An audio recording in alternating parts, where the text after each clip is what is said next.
अस्सलामु अलैकुम वरहमतुल्लाहि वबरकातुहू। उम्मीद है आप सब खैरियत, तंदुरुस्ती और आफियत के साथ होंगे। आप देख रहे हैं मेरा और अपना YouTube channel JJC by sir Jawwad. मैं हूं जव्वाद अख्तर। आज की lecture video second year maths के चैप्टर 4 की सेकेंड एक्सरसाइज जो मैं कराने जा रहा हूं 4.3। इससे पहले मैं 4.2 करा चुका हूं, 4.1 बता चुका हूं। MCQs या बाद में होगी इंशाल्लाह। शुरू करते हैं आज का लेक्चर। बिस्मिल्लाहिर्रहमानिर्रहीम। चैप्टर का नाम है higher order derivatives and applications. Exercise है 4.3 और पेज नंबर 123 पर मौजूद है। ये एक्सरसाइज बेसिकली जो है एप्लीकेशन ऑफ डेरिवेटिव है। डिफरेंशिएशन जो हमने चैप्टर नंबर 3 में सीखी उसका इस्तेमाल है इस एक्सरसाइज में। थ्योरी थोड़ी सी बता दूँ ताकि आपको आसानी रहे समझने में इस एक्सरसाइज को। थ्योरी ये है कि आपके सामने कोई कर्व है, कर्व। अब ये जो कर्व है इसके ऊपर एक टेंजेंट गुजर रहा है, आपको नज़र आ रहा होगा। इसको टेंजेंट कहते हैं। टेंजेंट वो लाइन सेगमेंट होता है जो किसी कर्व को सिर्फ एक पॉइंट पे टच करे। अब ये पॉइंट आपको नज़र आ जाए अगर, तो ये हो गया PXY पॉइंट। अब ये जो टेंजेंट ड्रॉ हुआ, अगर इसको हम गौर से देखें तो इस टेंजेंट के ऊपर आप अगर एक परपेंडिकुलर और एक बेस ड्रॉ करें तो ये आपको नज़र आएगा कि ये y/x है। यानी आपको कर्व की इक्वेशन दे दी जाए फंक्शन ऑफ x के तौर पे, जो हम करते रहे हैं डिफरेंशिएशन में, और टेंजेंट एक स्ट्रेट लाइन है और उसके ऊपर एक पॉइंट है, तो ये y में चेंज हो जाएगा dy और ये x में चेंज हो जाएगा dx, क्योंकि y के साथ पॉइंट का डिफरेंस, जिसको हम यूँ कहते हैं y2 माइनस y1, कि ये अगर एक पॉइंट है और ये एक दूसरा पॉइंट है, और इसी तरह x पे ये एक पॉइंट है और ये एक पॉइंट है, तो x1 और ये x2 अगर हो तो ये हो गया आपका x2 माइनस x1 से dx। अब याद कीजिए dy by dx is the derivative. याद आ गया? इसको हम इस एक्सरसाइज की ज़बान में कह देंगे slope of tangent to the curve. Slope of tangent to the curve यानी dy upon dx change in y upon change in x is called slope of tangent to the curve. इसको आप एक और तरीके से समझ सकते हैं कि ये टेंजेंट जो है एंगल बना रहे हैं थीटा। तो थीटा क्या होता है?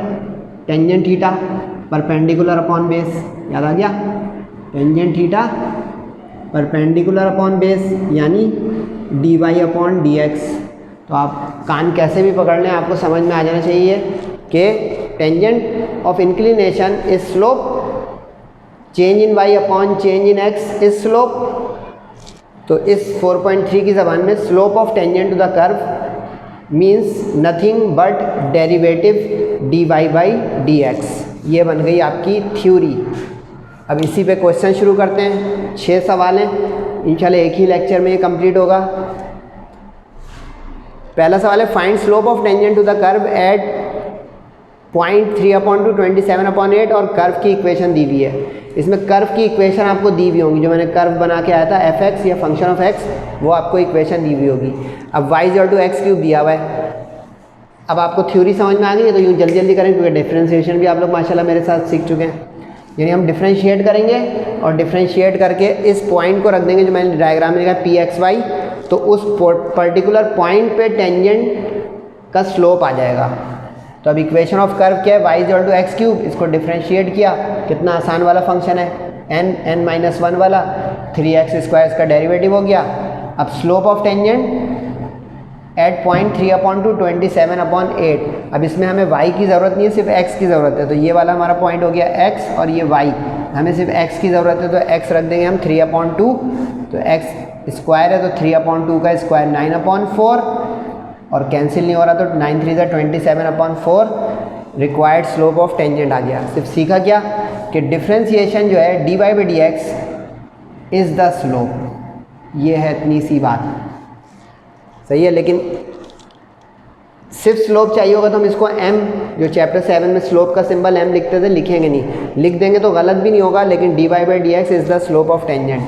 और एक चीज़ और समझ लें, जब हम at a particular point slope निकालेंगे तो इस तरह ब्रैकेट करके उसके नीचे सबस्क्रिप्ट में नीचे की जानिब ब्रैकेट में वो पॉइंट लिख देंगे ताकि पता चले कि दिस डेरिवेटिव यानी slope at this particular point is.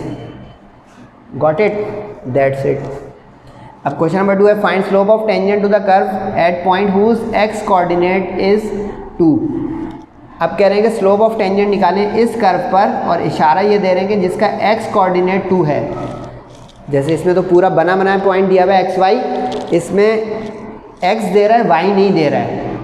इसका अंदर हम वाई खुद निकालना पड़ेगा क्योंकि पॉइंट कंप्लीट होता है एक्स वाई से मिलकर। इतना तो पता है ना, चैप्टर 7 पढ़ा हुआ है। अब 2 रास्ते हैं मंजिल तक पहुँचने के, आपकी मर्ज़ी, लेकिन मैं अपना समझा रहा हूँ। हम पहले ये करेंगे कि इस x की वैल्यू को इस इक्वेशन ऑफ कर्व में पुट कर देंगे ताकि x रखने से y आ जाए, क्योंकि जब x y आ जाएगा तो इस तरह का सवाल बन जाएगा कि x y पॉइंट है। फिर हम डिफ्रेंशिएट करके जो डेरिवेटिव आएगा उसमें वो पॉइंट रख देंगे। वरना क्या होगा, दूसरा रास्ता है रैंडम। क्या आप कहेंगे पहले डेरिवेटिव निकाल लेते हैं, डेरिवेटिव निकालने के बाद आपको एहसास हुआ अरे y तो है नहीं, फिर y निकालने के लिए आप इक्वेशन में पुट करें, तो वो गलत नहीं है, थोड़ा रैंडम हो जाएगा। तो मैंने आपको दोनों ऑप्शन बता दिए। मैं खुद क्या करने जा रहा हूँ देख लें भाई। इक्वेशन ऑफ कर्व दी हुई है ये, तो इसमें से मैंने वाई स्क्वायर को एक तरफ कर लिया ताकि x की वैल्यू पुट कर सकूँ, क्योंकि उसने गिवन सवाल में जो दिया हुआ है क्या है, x कोऑर्डिनेट इज़ 2, तो x कोऑर्डिनेट इज़ x। ठीक, अब इसको इसमें पुट कर दें खुद ही, तो क्या हो गया 25 माइनस 2 का स्क्वायर कितना हो जाएगा 4, तो 25 माइनस 4 21, स्क्वायर है y पे तो y स्क्वायर का रूट लेंगे तो आएगा प्लस माइनस 21। गलती मत कीजिएगा, स्क्वायर हटेगा प्लस माइनस ज़रूर आएगा, इसलिए 2 आंसर आएंगे। इसीलिए सवाल में भी कहीं लिख दिया टेंजेंट्स, लेकिन ये सेटिंग मत बनाइएगा कि सवाल में प्लूरल लिखा होगा तो हमें पता ही चल जाएगा कि 2 आने चाहिए। कभी वो प्लूरल नहीं देगा, हमें पता हो कि 2 आएंगे। नोट कीजिएगा सही से, ये सेटिंग सही नहीं है कि प्लूरल सवाल में है तो 2 निकलेंगे। y पे स्क्वायर है 2 y आएंगे, ये ज़्यादा जेन्युइन ऑथेंटिक हुआ कि ये 2 आने चाहिए। सही है जी। तो हमारे पास 2 पॉइंट्स ऑन द कर्व हो गए, x2 के साथ y रूट 21 और फिर x2 के साथ y रूट माइनस का 21। ओके हो गया। अब स्लोप ऑफ टेंजेंट के लिए हम डिफ्रेंशिएट करेंगे। अच्छा ये वर्डिंग देख लीजिएगा, हम चैप्टर 3 में मुसलसल लिखते हैं differentiate with respect to x, लेकिन for slope of tangent to the curve ये लिखेंगे ताकि पता लगे यहाँ स्लोप इस एप्लीकेशन के सेंस में, जो इस चैप्टर का नाम है, कि हम इसको डेरिवेटिव स्लोप के लिए निकाल रहे हैं। अच्छा यहाँ पे याद माजी x और y मिक्स फंक्शन है, इम्प्लीसिट याद आया, एक्सरसाइज 3.5 रिवाइज कीजिएगा और 3.4 भी। एक्स स्क्वायर का डेरिवेटिव 2x हो गया, y स्क्वायर का 2y और dy/dx गुड, और 25 कांस्टेंट है उसका डेरिवेटिव 0। अब dy/dx चाहिए तो 2x उधर जाके माइनस 2y अपॉन में क्रॉस मल्टीप्लाई, 2 से गेट गया 2, बाकी बचा माइनस x अपॉन y। अब उसने क्या पूछा था, slope of tangent at this point. तो अब जो 2 पॉइंट है दोनों बिस्मिल्लाह पढ़ के बारी बारी रख दीजिए, x की जगह 2 और y की जगह रूट 21, तो माइनस 2 अपॉन रूट 21 एक आंसर। अब भूल तो नहीं गए, दूसरा पॉइंट भी निकला हुआ है भाई 2 रूट माइनस का। अब ये 2 माइनस रूट 21 जब यहाँ रखेंगे तो अब माइनस डेरिवेटिव में आया हुआ है और y की वैल्यू खुद भी माइनस है, तो ये 2 माइनस मिलकर हो गए प्लस। इस तरह एक जगह समरी करके हमने आंसर लिख दिया कि required slope of tangents at given points. और आगे लिख भी सकते हैं आप एक चीज़, टू द कर्व, कि ये किस चीज़ पर है भाई पॉइंट्स, कर्व पर, r -2 upon root 21 and 2 upon root 21 answer. आसान एक्सरसाइज लग रही होगी। अब ज़रा ट्विस्ट है, find the equation of tangent, note it down, slope of tangent, note it down, the difference. इसके लिए आपको चैप्टर 7 की एक चीज़ रिकॉल करनी पड़ेगी। मेरे साथ आप लोगों ने 7.34 की है माशाल्लाह। इस tangent is a line, tangent देखें diagram, is a line, straight line. Straight line निकालने का तरीका एक होता था point slope form, equation recall 7.34 जाके देखिएगा। एंड नॉर्मल, एक लफ्ज़ भी नहीं आ रहा है, टेंजेंट तो पुराना लफ्ज़ हो गया, normal to the curve this at point where x = 2। इसमें भी वही पिछले सवाल की तरह आपको परेशान कर रहा है, x दे रहा है y नहीं दे रहा। अच्छा लेकिन रटिएगा नहीं काइंडली, कभी y दे देगा x नहीं देगा, तो आपको मेथड आना चाहिए कि x रख के y आ सकता है तो y रख के x आ सकता है। गुड हो गया, आगे बढ़े भाई। इक्वेशन ऑफ कर्व दी हुई है, तो इसमें पहली फुर्सत में x को 2 रख दें ताकि y आ जाए। अब x को 2 जगह रखना पड़ेगा क्योंकि दो जगह x है, तो 2 + 1/2, तो 2 2 4 + 1 5/2, तो पॉइंट ऑन द कर्व हो गया x का 2 और y का 5/2। ओके, अब slope of tangent to the curve, अब डिफ्रेंशिएट करते हैं इस इक्वेशन को। अच्छा लग रहा होगा सर ने डायरेक्ट कर दिया, no direct. Equation of curve क्या है भाई, y = x + x - 1, ठीक है। x उल्टा करेंगे -1 होगा, तो डायरेक्ट नहीं किया ना। ये देखें, अब x का डेरिवेटिव 1 माइनस बैक पे आया, ये रहा, और x हो गया -1 -1 -2। इस वाले का डेरिवेटिव कैसे आएगा, n n-1, तो -1 -2 होता है ना, -2 उलट गया ये। अगर आप अनकंफर्टेबल हैं तो पहले ये लिखेंगे, फिर ये लिखेंगे कि जादू ना लगे कि सर ने जादू कर दिया। जादू कर भी दिया तो देखें समझाता हूँ कि जादू नहीं है ये। अब ये आ गया -1/x², सामने। Choice is yours. अगर डिफ्रेंशिएशन फ्लो में आ गई चैप्टर 3 कर करके तो it's okay method, no marks deduction, number नहीं कटेंगे, शार्पनेस की निशानी होगी ये, सही है। Slope of tangent at this point, अब स्लोप ऑफ टेंजेंट के लिए x की जगह रखें 2। अच्छा ये एक चीज़ नोट कर रहे होंगे, हमें कभी y की ज़रूरत नहीं पड़ रही है, लेकिन ये लिखेंगे ज़रूर क्योंकि पॉइंट x y का है, तो यहाँ पे भी लिखेंगे ज़रूर ये 5/2, भले ज़रूरत नहीं पड़ रही है उस y की, तो देखें इसमें x आया खाली, इसमें दोनों की ज़रूरत पड़ी। ये देखें ना, सीख रहे हैं कुछ। इम्प्लिसिट होगी तो दोनों की ज़रूरत पड़ेगी क्योंकि उसमें x y दोनों रहते हैं, तो देखें x y दोनों पुट करने पड़े। लेकिन जहाँ पे y as a function of x की इक्वेशन होगी, ये y as a function of x कहलाता है ये इक्वेशन ऐसी, ये इम्प्लिसिट नहीं होता। तो इसमें देखें y गायब हो जाता है dy/dx बन के, तो सिर्फ x की ज़रूरत पड़ती है, तो x रख दिया, सही है।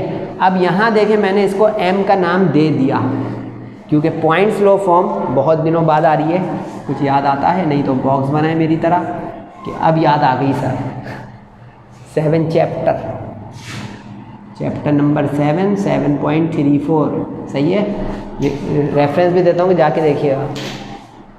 अब x की जगह और y की जगह पॉइंट रखें। देखें स्लोप में तो ज़रूरत नहीं पड़ी y की, लेकिन इक्वेशन में तो x1 y1 पॉइंट की ज़रूरत पड़ेगी ना बेटा। तो अब x1 y1 हमारा ये पॉइंट हो गया, यानी अब ये हमारा पॉइंट काम करेगा x1 और y1 का। ध्यान से रखिएगा, x की जगह 2 और y की जगह 5/2, कभी इधर उधर रख दिया। अच्छा मैंने एक जो काम किया है वो आपको बता दूं क्या किया है। मैंने किया ×4, ये एलसीएम से एडवांस मेथड है, वरना एलसीएम में 2 लंबी लंबी लाइन इधर और इधर लगेंगी, क्रॉस मल्टीप्लाई देर लगेगी, टाइम और दिमाग। इसकी शार्पनेस 2 के टेबल में 4 आता है, हाँ बोलें यस, तो 4 से मल्टीप्लाई करते हैं। 4 1 ज़ा 4, 4 5 ज़ा 20/2 10, 4 3 ज़ा 12, 12/4 3, x - 2 से उस 3 को मल्टीप्लाई करो तो 3 1 ज़ा और 3 2 ज़ा 6। समझे पॉइंट। ये एलसीएम से आगे की चीज़ कि अगर एक ही टेबल में 2 अपॉन हो 3 अपॉन हो तो बड़े वाले टेबल से पूरे को मल्टीप्लाई करें, सारे अपॉन कट जाएंगे। तो ये अब इसको सिंप्लीफाई करें, 3x 4y उधर जाके माइनस 10 उधर जाके plus 10 - 6 is 4 is the required equation of tangent to the curve. But question is incomplete. Normal क्या होता है, नॉर्मल परपेंडिकुलर होता है। डायग्राम में गंदगी मचाएं। नॉर्मल एक परपेंडिकुलर लाइन होती है, ये जो टेंजेंट पे परपेंडिकुलर बनेगा उसको कहेंगे नॉर्मल। ये normal is a line which is perpendicular to the tangent. देखिए अब ये थ्योरी अंडरस्टैंडिंग टेक्स टाइम। अब ये अगर आपको याद हो तो ये भी चैप्टर नंबर 7 से आया कि perpendicular lines have negative reciprocal slopes. Perpendicular, normal is perpendicular, सही है। तो परपेंडिकुलर का क्या तरीका बताया था कि product of their slopes is equal to -1। Recall कर लिया, वेरी गुड हो गया। तो अब ये जो स्लोप आया था 3/4 उसी पे परपेंडिकुलर है हमारा नॉर्मल, तो उसका नेगेटिव रेसिप्रोकल क्या होगा, उल्टा करें तो 4 3 और साइन चेंज हो गया प्लस का माइनस का। भी वो माइनस आता तो ये प्लस हो जाता। समझ रहे ना, बस ये बारीकियाँ आ रही हैं जो बस पकड़ें, फिर बच्चा सवाल है।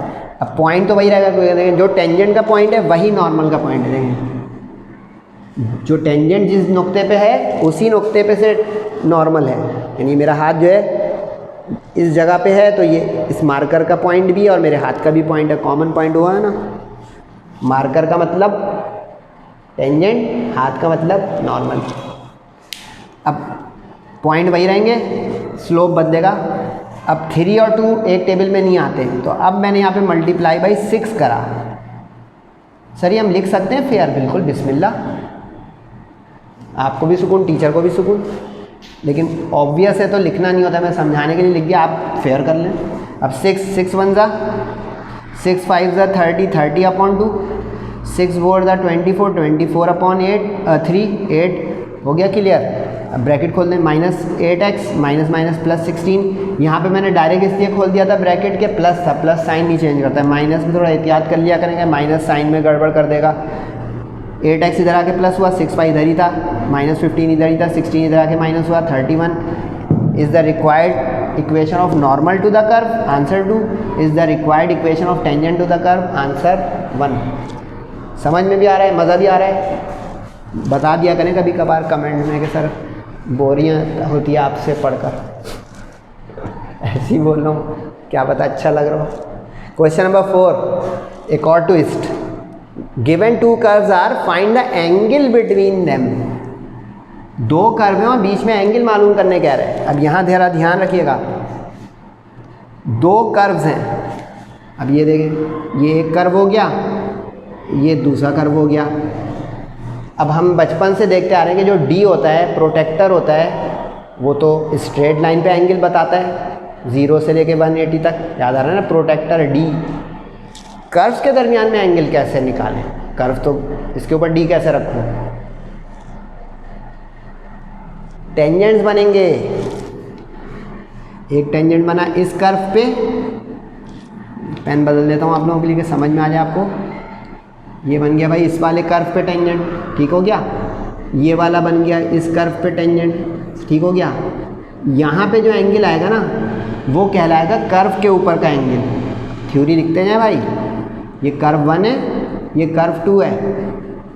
अब कोई कहते हैं कर्व्स के दरमियान का एंगल, तो it means angle between their tangents.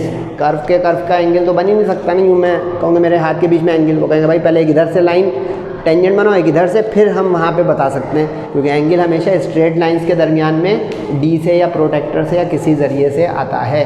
Theory समझ में आ गई। अब ये हो गया बच्चा सवाल, सिर्फ ये कुछ याद आ रहा है। Again chapter 7.5 angle between the 2 lines, जाके देखिएगा। 2 कर्व्स हैं तो 2 के लिए 2 इक्वेशन लिखनी पड़ेगी। Equation 1 2 y equal to x square और y equal to x minus 3 का स्क्वायर, होल स्क्वायर है, खोल दिया a square minus 2ab plus b square, a b whole square से खोल दिया, ठीक। दोनों को सब्ट्रैक्ट करें। सर क्यों करें ये? क्योंकि अब देखो यहाँ पे ना इस तरह से x दिया हुआ है ना उस तरह से x दिया हुआ है, x y दोनों ही गायब हैं, तो ये सवाल थोड़ा लेंदी है। लेकिन इस एक्सरसाइज में कोई भी लॉन्ग क्वेश्चन नहीं है, ये पूरी शॉर्ट की एक्सरसाइज है। 4.2 पूरी शॉर्ट की है, 4.4 जो आगे खड़ी हुई है उसमें लॉन्ग क्वेश्चन इंशाल्लाह वो बताऊंगा। अब इसमें सब्ट्रैक्ट करूंगा दोनों को ताकि y कट जाए। सब्ट्रैक्शन करूंगा तो यहाँ पे y माइनस होके कट गया, यहाँ माइनस, यहाँ प्लस, यहाँ माइनस। आप लोग वर्टिकल लाइन लगा के भी कर सकते हैं सब्ट्रैक्शन, लेकिन इतनी आसान इक्वेशन है मैंने ज़बानी किया। कैसे ज़बानी किया? y minus 0, x square minus x square 0, ऊपर अब x नहीं है तो 0 प्लस 6x, ऊपर कांस्टेंट नहीं है तो 0 माइनस 9 इज़ माइनस 9। ओके, 9 इधर जाके प्लस, 9 के साथ 6 क्रॉस मल्टीप्लाई में जाके कैंसिल, 3 3 ज़ा 3 2 ज़ा x आ गया। अब इस x को इन दोनों में से किसी एक में रख दें, y आ जाएगा। 1 इक्वेशन आसान है, मैंने इसमें रख दी, इसमें रख दिया तो देखें क्या हुआ, x का स्क्वायर, तो x स्क्वायर का मतलब 3/2 का स्क्वायर यानी 9/4। तो point on the tangent to curves आ गया। सर ये क्यों कर रहे हैं? क्योंकि देखें स्लोप गिनतियों में आएगा, वैल्यूज़ में आएगा तो टेंजेंट थीटा एंगल गिनती में आएगा ना, वरना अगर आप इक्वेशन ऑफ कर्व का ही डेरिवेटिव पहले निकाल लेते इस तरह तो dy तो आ जाता, dy/dx m1 m2 गिनती में नहीं है तो एंगल गिनती में कैसे आएगा? आप भी मेरे साथ सोचते रहें, तब आपको भी अच्छे लगेंगे क्वेश्चंस। अब slope of tangent to the curve, यानी अब यही काम 2 बार करना है, 2 बार, क्योंकि पहले कर्व का टेंजेंट m1, दूसरे कर्व का टेंजेंट m2, दोनों का एंगल फार्मूला जिंदाबाद। जल्दी से देख लें भाई। अब डिफ्रेंशिएटिंग बोथ इक्वेशन, पहली इक्वेशन क्या थी x स्क्वायर, तो इसका n(n-1) से 2x, इस x की जगह 3/2 पुट कर दें, तो 3/2 में 2 कट गया, पहला स्लोप आ गया 3। अब यहाँ पे मैं m1 क्यों लिखा, यहाँ पे m क्यों लिखा, क्योंकि अब हमें इसमें ज़रूरत पड़ रही थी सिंबल के साथ, तो इसलिए लिख रहे हैं। शुरू के 2 क्वेश्चन में इसलिए m नहीं लिखा कि उसमें सिर्फ स्लोप ही पूछ रहा है, तो dy/dx is the slope. Okay हो गया, आगे बढ़ें। सेकंड इक्वेशन क्या है, थोड़ी बड़ी है, y का dy/dx, x स्क्वायर का 2x, 6x का 6 1 सा, x का 1 और 9 कांस्टेंट का 0, ठीक हो गया। अब इसमें x की जगह रखें 3/2, तो 2 तो 2 कट गया, -6 बचा, 3 - 6 क्या होता है, -3। अब इसको आप बोल दें m2, ठीक हो गया, ये m1 हो गया, ये m2 हो गया। अब इसको बिस्मिल्लाह पढ़ के एंगल में पुट कर दें फॉर्मूले में, m1 3, फार्मूले का माइनस हो, एक -3 तो -3। अच्छा यहाँ पे एक चीज़ ध्यान रखिएगा, टेंजेंट्स के जो एंगल है वो हमेशा एक्यूट होने चाहिए। चैप्टर 7 की तरह यहाँ पे वो लिखेगा नहीं सवाल में कि find the acute angle between the tangents, आपको पता हो कि ये एक्यूट चाहिए, क्योंकि नेगेटिव कभी भी टेंजेंट आ जाता है। वो थर्ड क्वाड्रेंट हो गया, first year chapter number 12, third quadrant में टेंजेंट नेगेटिव होता है, तो इसको हम मॉडुलस लगा दिया करेंगे ताकि हमारा रिजल्ट पॉजिटिव, क्योंकि modulus absolute value is always positive. फिर 3/4 का कैलकुलेटर से टेंजेंट इन्वर्स मांगे, फंक्शन की पैड पे इन्वर्स, तो आ गया 36.86, नियरली 37, क्योंकि तकरीबन 37 के करीब है। Is the required angle between the curves, bracket में क्यों लिख रहा हूँ टेंजेंट्स, कि actually the angle between the curves means the angle between the tangents. Lecture ख़त्म नहीं हुआ बच्चों, 2 सवाल बाकी हैं और एक सरप्राइज़।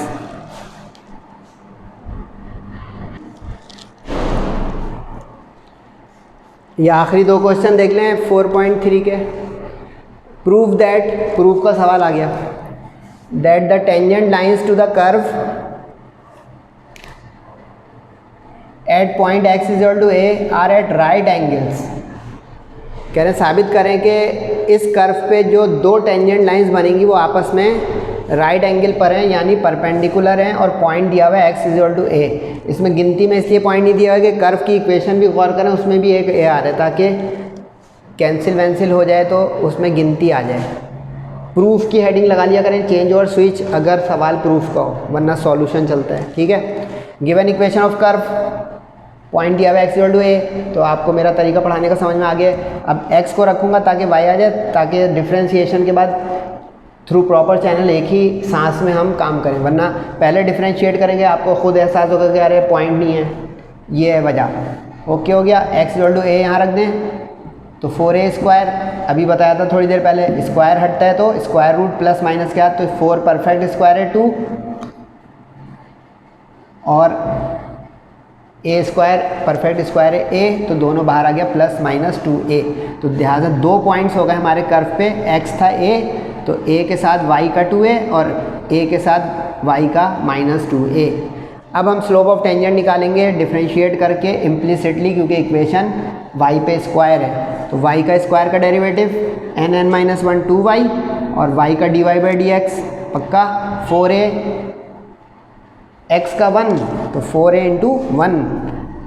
ख्याल है सिर्फ अकेला डेरिवेटिव, कभी आपसे कोई कह दे 4a का लो तो इसका 0 होगा, ठीक है। अगर कोई कह दे कि 4ax का लो तो 4a कोफिशिएंट बाहर आ जाएगा, और dy/dx x का क्या हो जाएगा 4a × 1, समझ गए। इसलिए यहाँ पे 4a, अब 2y/ में चला गया, 2 से 4 कैंसिल हो गया, 2a/y।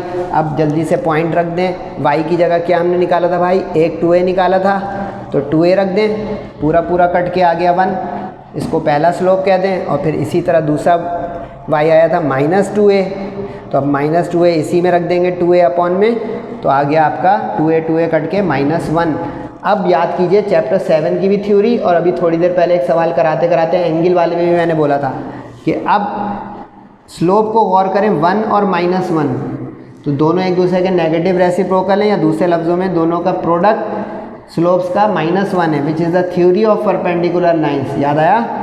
तो therefore tangent lines are at right angle यानी परपेंडिकुलर।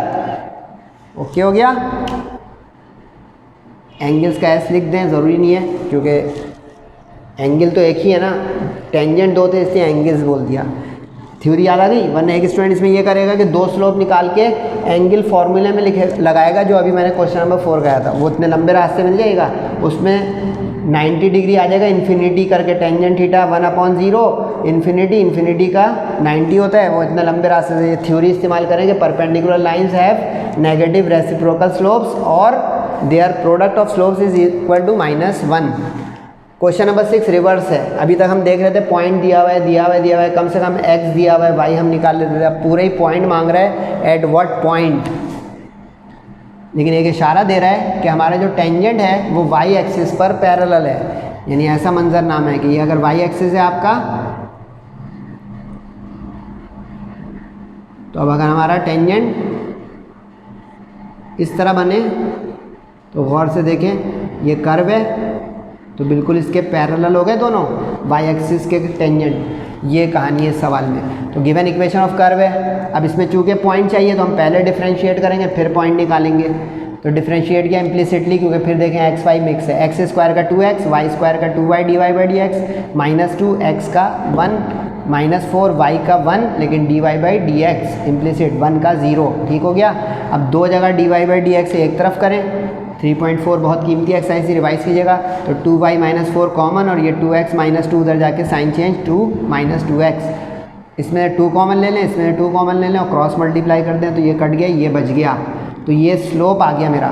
लेकिन अब इसमें उसने एक और इशारा किया हुआ है कि हमारी लाइन तो ये टेंजेंट की है, वाई एक्सिस भी तो एक लाइन होती है, वाई एक्सिस का स्लोप होता है इन्फिनिटी यानी 1/0, क्योंकि इसका एंगल होता है 90 डिग्री और टेंजेंट 90 होता है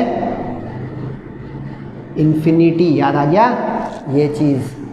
अब इस बुनियाद पे हम लिखेंगे स्लोप ऑफ वाई एक्सिस 1/0। अच्छा, इन्फिनिटी लिखा नहीं करें, समझाने के लिए लिखा है ताकि ज़ीरो कैंसिल करे हमारा मल्टीप्लाई में। अब थ्योरी लाइन कि टेंजेंट इस पैरेलल, जैसे अभी परपेंडिकुलर लाइंस है नेगेटिव रेसिप्रोकल स्लोप, थ्योरी क्या थी कि अगर पैरेलल लाइंस होती हैं तो उसके स्लोप इक्वल होते हैं। याद आ गया। तो अब हमारा स्लोप 1 - x/y - 2 और y एक्सिस का 1/0 इक्वेट क्यों, क्योंकि पैरेलल लिखा हुआ है सवाल में। अच्छा, रटिएगा नहीं, पैरेलल टू x एक्सिस बोल देता तो वेरी गुड, स्लोप 0। अगर पैरेलल टू x एक्सिस बोल देता तो हम स्लोप 0 लेते हैं, क्योंकि x एक्सिस का एंगल 0, टेंजेंट 0 0। लेकिन इजाफी बातें बता रहा हूँ तो टाइम लगेगा ना बच्चों। अब 0 × एनीथिंग 0, तो y - 2 1 जा y - 2 और 0 × x गायब हो गया, y की वैल्यू आ गई 2। अब आप सोचोगे x गायब ही हो गया तो x आएगा कैसे, क्या हो गया भाई, सवाल जिंदाबाद। इस सवाल में इक्वेशन में रख देंगे तो x आ जाएगा। अब y को 2 को इस इक्वेशन ऑफ कर्व में पुट करना पड़ेगा। अब इक्वेशन लिख दी दोबारा। अब जहाँ जहाँ y आ रहा है, दो जगह y आ रहा है, दोनों जगह 2 पुट करें तो 2 का स्क्वायर और 4 2 ज़ा 8, 2 का स्क्वायर 4, 4 2 ज़ा 8। अब सिंप्लीफाई करें, x स्क्वायर -2x, 4 + 1 5 होता है, 5 - 8 माइनस का 3। इतने दिनों के बाद क्वाड्रेटिक इक्वेशन आ गई, मिडिल टर्म ब्रेक। देखिए कैलकुलस में हर कुछ आ जाएगा बच्चों। फैक्टर बनाए -3 + 1, क्योंकि -3 + 1 का रिजल्ट आता है -2 और मल्टीप्लाई में -3। शुरू के दो में से कॉमन, आखिरी के दो में से कॉमन, माइनस साइन चेंज करता है, 2 फैक्टर्स बन गए। चेकिंग हो गई कि फैक्टर सही है क्योंकि कॉमन सेम आया है। अब एक आ गया x + 1 से x - 1 और एक x - 3 से आ गया x3। तो हमारे required points on the curve क्या हो गए, y2 के साथ एक -1 2 और एक 3 2। सरप्राइज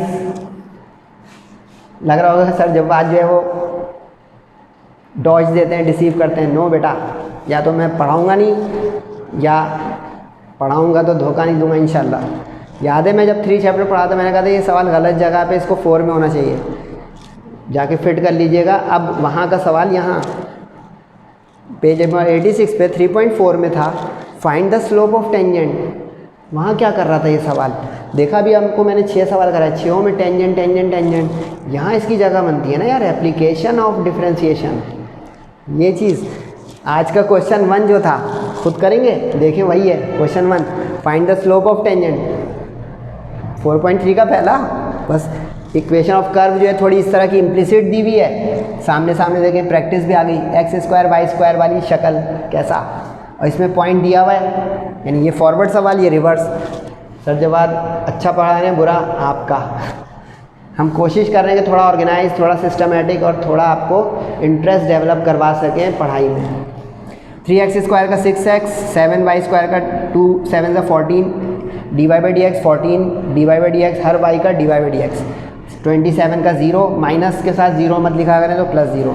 अब दो जगह dy बाई डी एक्स एक जगह कर लें, बगैर dy बाई वाला एक है उधर जाके माइनस कर दें। अच्छा मैंने माइनस इसमें से ज़बरदस्ती का इसलिए कॉमन लिया ताकि माइनस कम हो जाएँ, ये लाजमी नहीं है, ऑप्शनल है, आप करना चाहें तो समझ के करें, ठीक है। तो ये देखें इन्वर्ट हो गया, माइनस बाहर आ गया तो ये प्लस का माइनस हो गया, ठीक है। अब इस 6 से 14 भी कट जाएगा, 2 3 ज़ा 6, 2 7 ज़ा 14, जो बचा इसमें ये पॉइंट रख दें तो slope of tangent at this point आ जाएगा -3 0, x की जगह -3 और y की जगह 0, 3 3 ज़ा माइनस का 9, 7 1 ज़ा माइनस का, क्योंकि y 0 था तो 0 ख़त्म, -7 ये कट गया, आंसर आ गया is the required slope. Hope you understand. जाते आते ये देख लीजिएगा, ये समरी है 4.3 की पूरी, और सेहत और ज़िंदगी रही तो इंशाल्लाह बहुत जल्द आपसे एक नई लेक्चर वीडियो में मुलाकात होगी, फिज़िक्स केमिस्ट्री या मैथ्स। फीडबैक ज़रूर दीजिएगा, तब तक अपना और सबका बहुत ख्याल रखें। अस्सलामु अलैकुम वरहमतुल्लाहि वबरकातुहू।